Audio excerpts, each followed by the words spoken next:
ఎవరి సొమ్మైనా తిని నువ్వే మర్చిపోకపోతే దేవుడు ఎట్టు మర్చిపోతానన్నా? నమ్మదగిన దేవుడు, నీ అవసరాలు పక్కన పెట్టి మరీ ఇచ్చావుగా. నీ ఒంట్లో ఓపిక లేనప్పుడు కూడా పరిచర్య చేసావుగా. నేను తినడం కన్నా ఇది దైవజనులు తినాలని పట్టుకొచ్చి పెట్టావుగా. నీ మనసులోని నా ప్రేమ, ఆ సమర్పణ మర్చిపోవటం అన్యాయస్తుడు కాదు, జ్ఞాపకం పెట్టుకుంటాడు. ఆయన ఒక్కసారి జ్ఞాపకం చేసుకుంటే 400 సంవత్సరాలు బానిసత్వం తీరిపోయింది. ఒక్కసారి జ్ఞాపకం చేసుకుంటే హిజ్కియాకి ఆయుష్ పొడిగింది. ఒక్కసారి జ్ఞాపకం చేసుకుంటే శాంసన్ కోల్పోయిన బలం మరలా వచ్చేసింది.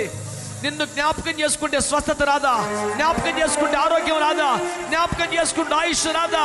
జ్ఞాపకం చేసుకుంటే నీ డబ్బు తిరిగి రాదా? జ్ఞాపకం చేసుకుంటే ఏమి రాదు. ఒక్కసారి జ్ఞాపకం చేసుకో ప్రభు.